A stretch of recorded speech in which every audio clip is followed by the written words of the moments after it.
Hello, my name is Eddie Tofpik. I'm Head of Technical Analysis and Senior Markets Analyst at ADM Investor Services International Limited.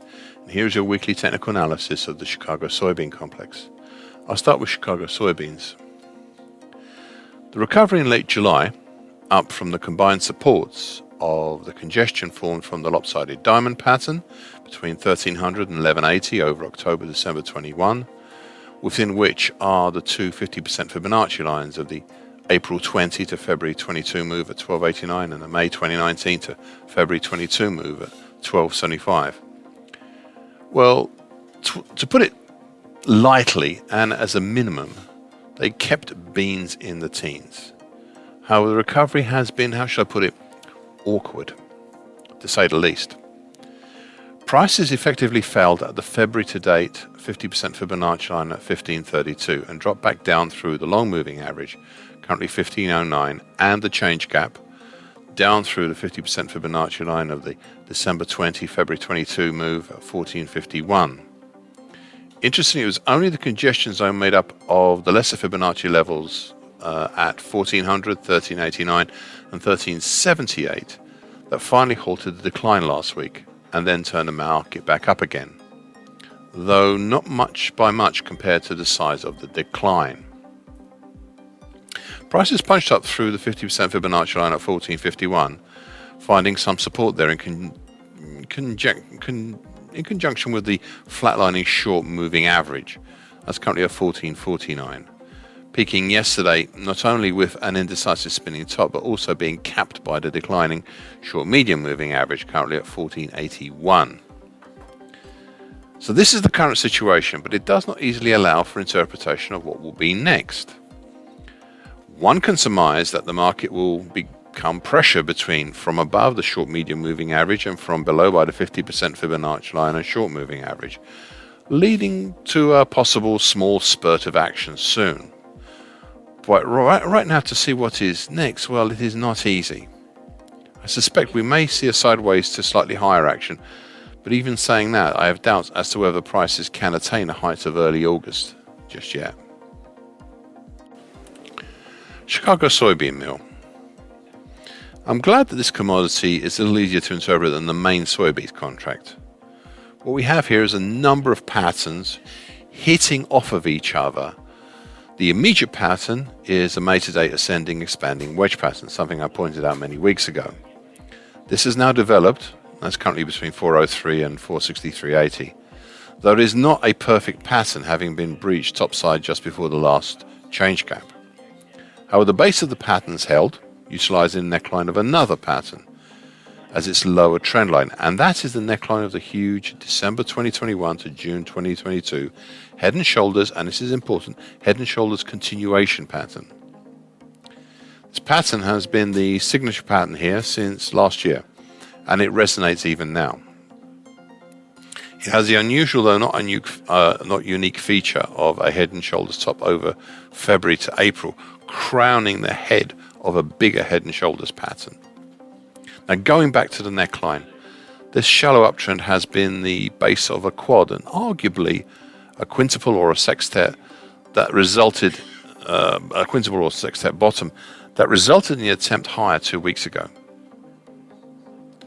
So, if I want to go back again a little bit to the big head and shoulders continuation patterns, when these occur, I immediately look to see if, as part of the construction of the second shoulder, we see a reverse head and shoulders pattern. And I did draw a prospective upper trend line for this.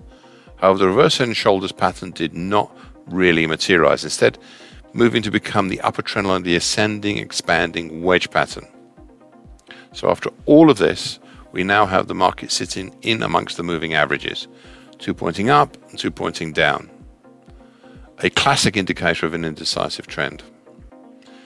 And despite some relatively large range days as well, this is a fair assessment of where we are. We may still try and fill in the gap, the change gap between 421.90 and 455.60. And to be honest, we've gone quite a way towards that. But if the market wishes to do that, well, it still has a long way to go to fill it. And as for trying lower, under the key 50% Fibonacci line of the October 21 to March 22 move at 400.50, well, good luck to that. The market has tried that on a total eye count of 6 times. so far since May, with no result. I just keep an eye on the parameters of the ascending expanding wedge pattern, as they seem to be the key here. Chicago soybean oil. The market bottomed out in July, halting its decline by the congestion band, mainly dating from as far back as 2011 and 2012, between 57.64 and 59.44. Since then, we've seen a gradual ascent, not really obstructed by anything much.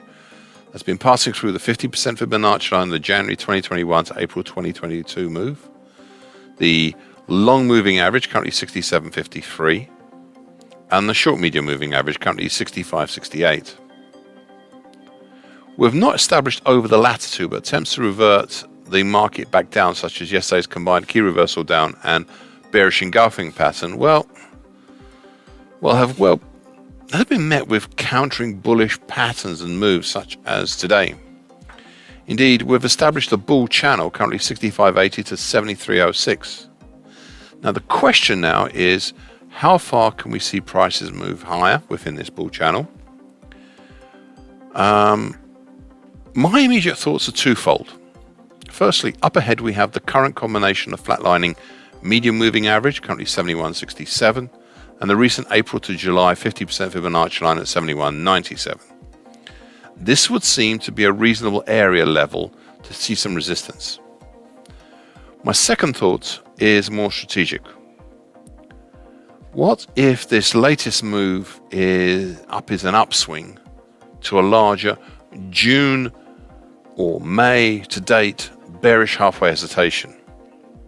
Now, I've no justification for this pattern as yet, but it is worth considering in the longer term, as such a pattern could fit, though of course it doesn't need to fit.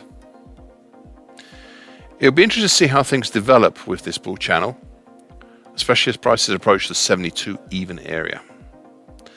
Thank you for listening. This weekly broadcast gives essential market patterns and consequences. Please be aware of the risk disclaimer posted with this broadcast.